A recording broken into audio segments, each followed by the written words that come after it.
გადავდივართ გადაცემის შემდეგ ნაწილზე და სანამ რამეს ვიტყვით, ნახოთ ანა ვაშაყმაძის სიუჟეტი, რომელიც ახლახან დაბრუნდა ბოლცანოდან.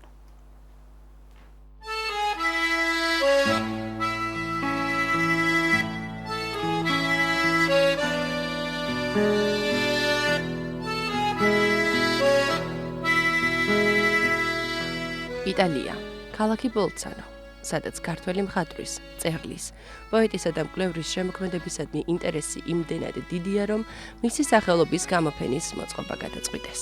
ანტონიო დალე ნოგარეს ფონდის ორგანიზებით 2026 წლის ივნისის ჩათვლით მთავარ პავილიონში ილიაზდის შემოქმედების ყველა მნიშვნელოვანი დოკუმენტი იქნება გამოფენილი. ქართველი ხელოვანის შემოქმედებამ კიდევ ერთხელ გაარღვია ყველანაირი საზღვარი. ბიენალეზე, რომელიც ვენეციაში გაიმართა, ქართულ პავილიონში მოვხვდი, სადაც ილიაზდის შემოქმედებას გავეცანი. ასევე ვნახე დოკუმენტური ფილმი ყველაფერიზმი ილიას დანევიჩის შესახებ, რომელმაც მომცა ყველანაირი ინფორმაცია და ხედვა თუ რაოდენ დიდი იყოს დანევიჩი. დავიწყე კვლევა. დასაწყისში გამოფენის მეორე კურატორთან ერთად ვფიქრობდით, რომ ეს მხოლოდ ლექცია უნდა ყოფილიყო, მაგრამ მივხვდით, რომ ილიაზდის შემოქმედებას ლექციათა ციკლშიც კი ვერ ჩავატევდით. ამიტომ სწორედ გამოფენით ვცდილობთ ვაჩვენოთ გენიოსის დანევიჩის შემოქმედება. გადავწყვიტეთ ამ გამოფენის მოწყობა, რადგან ვფიქრობ, რომ ილიაზდი იყო ძალიან სპეციფიური ხელოვანი. მან გააკეთა ბევრი რამ ცხოვრებაში, მოღვაწეობდა სხვადასხვა სფეროში, იტალიაში შეიძლება ძალიან ცნობილი არ არის და ეს ჩემთვის წარმოუდგენელიც კია. ამიტომაც ვცდილობთ, რაც შეიძლება ბევრ ადამიანთან მივიტანოთ ინფორმაცია ამ დიდი პიროვნების შესახებ. ვფიქრობთ, რომ ხელოვნების ისტორიაში მას თავისი ადგილი ღირსეულად უჭირავს. გამოფენას სახელწოდებით ყველა პრიზმი ილიაზდის სწავლების ფორმები ვიზუალურადაც განსხვავებულია. ერთი მხრივ ტრადიციულად კედლებზე განთავსებულ ნამუშევრებთან ერთად შერწყმულია განსხვავებული დიზაინით მოწოდებული ნამუშევრები. დამთვალიერებელი აქ შემოსვლისას თითქოს ილიაზდის სამუშაო კაბინეტში იმყოფება. ხის დიდ უჯრებიან კარადას ათვალიერებს, სადაც ხელოვანს თავისი წერილები და დიზაინები აქვს შენახული. არატრადიციული კედელია მაგალითად ეს, სადაც მისი წერილებია გამოფენილი. აქ ადამიანები რეალურად ორივე მხრიდან ხედავენ იმას, რაც რეალურად არის. მაგიდაზე ჩარჩოში მოთავსებულ დოკუმენტს მხოლოდ ვიზუალურად ვხედავთ. აქ წარმოდგენილ მისპირად წერილებს კი შეგიძლია შეეხო. ნახოთ თუ რა წარწერა დატოვა გამგზავრმა მასზე. ამით მნახველი უფრო დიდ ინფორმაციას იღებს. ათვალიერებს როგორც ვიზუალურად, ასევე შინაარსობრივად მეტ ინფორმაციას იღებს. ძირითადად სკულპტურებსა და ნახატებზე ვმუშაობ, ამიტომაც მომიწვიეს კურატორებმა ევამ და ჯულიამ. ხელოვნების შესახებ წიგნის შესაქმნელად მომიწვიეს. მეც დავამზადე განსხვავებული დიზაინის წიგნი, რომლის შთაგონებაც თავად ილიაზდის ნამუშევრებისგან მივიღე. ეს იყო წიგნი, რომელსაც გვერდები არ ჰქონდა. ერთი დიდი ფურცელი იკეცებოდა ისე, რომ როცა გაშლიდი მთლიანად ინფორმაციას მიიღებდი, როცა დაკეცავდი წიგნის ვიზუალი ჰქონდა. საგამოფენო სივრცეში მოწყობილია სპეციალური ადგილი, სადაც დამთვალიერებელს შეუძლია ნებისმიერ დროს უყუროს ფილმს ილიას დანევიჩის შესახებ. მარადიულნი, ყველა პრიზმი. ასე ქვია დოკუმენტურ ფილმს, რომელიც ბერდია კუტუბიძემ აჭარის ტელევიზიის დახმარებით გადაიღო. მასზე წელიწადზე მეტი მუშაობდა და საათნახევრიან ფილმში მოთხრობილია დანევიჩის ცხოვრებისა და შემოქმედების ყველა მნიშვნელოვანი დეტალი. ნაჩვენებია ისეთი დოკუმენტებიც, რომლის შესახებაც ანდრომდე ინფორმაცია ფართო საზოგადოებას არ ჰქონდა. ვიტყვი, რომ ილიაზდი საკმაოდ საიდუმლო პერსონა იყო. ყოველთვის მუშაობდა სხვადასხვა პროექტზე. რთული იყო წინასწარ გამოგეცნო, როგორი იქნებოდა საბოლოო შედეგი. ჩემთვის პატივი იყო ბერდოსთან ერთად ფილმზე მუშაობა. ხანდახან ვფიქრობდი, რომ ილიაზდიზე ჩემზე მეტი იცოდა, იმდენად შესწავლილი ჰქონდა სამუშაო თემა. ამ ფილმით იმ ადამიანებმა, რომლებსაც ილიაზდიზე გარკვეული ინფორმაცია ჰქონდათ, მიიღეს ყველა მნიშვნელოვანი ამბავი მის შესახებ. შეიძლება ითქვას, ეს ფილმი აქტუალობას მომავალშიც არ დაკარგავს. ვუყურებდი გამოფენაზე მოსულ დამთვალიერებლებს, რომლებიც ფილმს უყურებდნენ, მათ სახეზე იმდენი ემოცია იკითხებოდა, მივხვდი, რომ ილიაზდი კიდევ უფრო ღრმად შეიცნეს. ჩემთვის როგორც ავტორისთვის და დარწმუნებული ვარ ჩემი შემოქმედებითი ჯგუფის წევრებისთვის, თითოეულისთვის არის ძალიან საამაყო. რა თქმა უნდა, საამაყოა აჭარის ტელევიზიისთვის და რადიოსთვის, რომ პროდუქტი, რომელიც ჩვენ შევქმნით, პროექტი, რომელიც შევქმნით, ეკოს პრინციპით ჯერ კიდევ გრძელდება გამოხმაურება. ამაზე მეტი ალბათ ჯილდო და ამაზე მეტი მონაპოვარი როგორც ავტორებისთვის და შემქმნელებისთვის ალბათ არ არსებობს. თბილისში დაბადებული ილიას დანევიჩი გასცდა საქართველოს. მოიარა მსოფლიოს სხვადასხვა ქვეყანა. თავისი სიტყვა თქვა კოკო შანელის მოდის სახლში. მის შესახებ საუბრობენ და წერენ, იღებენ ფილმებს. ბერდიას გადაღებული ფილმიც დანევიჩის სახელთან ერთად აგრძელებს მოგზაურობას. პირველი გაჩერება იტალიის ჩრდილოეთით მდებარე ქალაქი ბოლცანოა. საზღვარი გადაკვეთილია. შემდეგი გაჩერებაც მალე იქნება. მადლობა ანა ვაშაყმაძეს, რომელიც ბოლცანოს შტაბ-ეჭდილებებს გვიზიარებდა და ყველაფრიზმი გრძელდება. ადამიანი, რომელსაც უზარმაზარი ტალანტი, უზარმაზარი შესაძლებლობები და თითქმის მთელი ეპოქის აზროვნება ჰქონდა. მისთვის არ იყო საკმარისი არაფერი, მისთვის არ არსებობდა დრო და მისთვის არ არსებობდა საზღვარი. ყველაფრიზმი გრძელდება. ბერდია კუტუბიძე ჩვენთან ერთად არის. გილოცავთ კიდევ ერთ მნიშვნელოვან აღიარებას, იმიტომ რომ ფილმი, როცა ხვდება ასეთ დიდ ფორუმზე, სადაც რეალურად ეძღვნება ყველაფერი ადამიანს, რომელმაც მსოფლიო დაიპყრო თავისი გონებრივი შესაძლებლობებით, ფიზიკურ შესაძლებლობებზე მართლა არ ვლაპარაკობ, იმიტომ რომ აქ უკვე ადეკვატური უნდა იყოს ეს ყველაფერი ერთმანეთთან და როცა აქ ხვდება ფილმი, თქვენი ფილმი, ეს უკვე ნიშნავს იმას, რომ ძალიან დიდი საქმე გაკეთდა და მიზანი არის მიღწეული. გილოცავ კიდე ერთხელ. დიდი მადლობა გილოცავთ ასევე თქვენს, იმიტომ რომ თქვენს ჯერის ტელევიზიისა და რადიოს განუყოფელი ნაწილი ხართ. მე რა თქმა უნდა ვუზიარებ აი ამ წარმატებას თითოეულ მაყურებელს, რა თქმა უნდა შემოქმედებითი ჯგუფის წევრს, პირდაპირ პროპორციულად ყველას და რა თქმა უნდა მაყურებელს.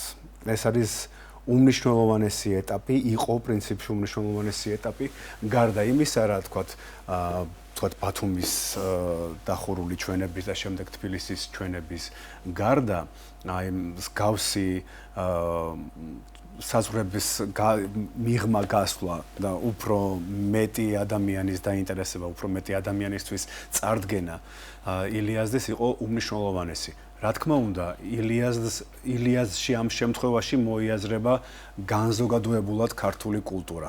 და ძალიან დიდი მადლობა კიდევ ერთხელ მოწვევისთვის, უკვე მეორედ გვიწევს თქვენი გადაცემის ფორმატში ჩვენ ამ პროექტზე საუბარი, რისთვისაც ძალიან მადლიერი ვარ. იმიტომ რომ ეს არის ამოუწურავი თემა და სხვათა შორის მე მაშინაც ვთქვი, რომ აი იმ ფილმში პრაქტიკულად ყველაფერი არის ნათქვამი, რომელიც უკვე შემდგომი ფიქრის საშუალებას იძლევა და რეალურად შეიძლება ახალი გზები გამოჩნდეს ამ ფილმიდან და სწორედ აი ეს გასვლები შესაძლოა გახდეს ძალიან საინტერესო ახალი პროექტების დაბადების შესაძლებლობა, იმიტომ რომ კიდევ ვიმეორებ, ფილმში იმდენად ბევრი რამ არის ჩადებული და იმდენად ბევრი რამ ითხოვს კიდევ უფრო სიღრმეებში წასვლას, რომ მე მგონია, რომ ძალიან საინტერესო შედეგები დაიდება მალე. თქვენი ნებართვით მე წამოვიღე ბუკლეტი, სადაც ცალკე დიდი საკმაოდ ვრცელი სვეტი აქვს მიძღვნილი აი ამ კონკრეტულად რადიულნი ყველაფრიზმის და სანამ ამას წავიკითხავდეთ, ისიც ვთქვათ, რომ ბუკლეტი რაღაც არ გამოვიდა იმ საზღვრებში, რა საზღვრებიც ჰქონდათ, რა მასშტაბიც ჰქონდათ განსაზღვრული. კი, კადრს მიღმა მე და ქალბატონი ხათუნა ვსაუბრობდით, რომ როგორც ერთ-ერთი თანამშრომელი, ფონდის ერთ-ერთი თანამშრომელი მესაუბრებოდა, რომ ჩვეულებისამებრ, როდესაც ესა თუ ის გამოფენა იმართება და იწყება, მოსამზადებელი ბუკლეტი და საპრეზენტაციო ბუკლეტები გნებავთ პრეს-რელიზები, ძალიან თხელი გამოდის, თხელი ფორმატის არის, ის არის ჩვეულებრივად 4 გვერდი, 6 გვერდი. თუმცა, როდესაც ისინი მუშაობდნენ ილიაზზე, ცოტა შეშინებულებიც კი ყოფილან, რომ რაოდენ უკიდეგანო იყო ეს ადამიანი, მისი ხელოვნება მთლიანად და რა უნდა დარჩენილიყო წიგნში, აი ამ ბუკლეტში უბრალოდ რომ ამომწურავად მოითხროთ კონკრეტულად იქ წარმოდგენილი დოკუმენტების შესახებ და იქ წარმოდგენილი ამა თუ იმ ინსტალაციის შესახებ. თქვენი ნებართვით წავიკითხავ კონკრეტულად რას წერენ მარადიულ ყველაფერს ეგოისტურად გამოგდის, მაგრამ საინტერესო აჭარის ტელევიზიისა და რადიოს პროექტზე. დოკუმენტური ფილმი მარადიულნი ყველაფრიზმი კიდევ უფრო სიღრმისეულად იკვლევს ილიაზდის შემოქმედებით მასშტაბებსა და მრავალფეროვნებას. გვთავაზობთ დამატებით პერსპექტივებს მისი მრავალმხრივი შემოქმედებისა და მოღვაწეობის შესახებ, რომელიც შეუძლებელია ამა თუ იმ გამოფენის ფარგლებში სრულად იქნეს წარმოდგენილი. ეს დოკუმენტური ფილმი ასახავს მისი ცხოვრების სრულ რკალს: ბავშვობა, განათლების მიღების პერიოდი, ახალგაზრდობაში ფუტურიზმით გატაცება, ფიროსმანის აღმოჩენა, გამომცემლობა 41 გრადუსის იდეოლოგიის განვითარება, ის ნათელს ფენს მის რევოლუციურ პუბლიკაციებს ჯერ კიდევ თბილისში ცხოვრების პერიოდში გავრცელებულ ხელნაკეთ წიგნებს, 1910-იანი წლების ექსპედიციებს, ასევე პარიზში მოგზაურობას ახალი მხატვრული ჰორიზონტების საძიებლად.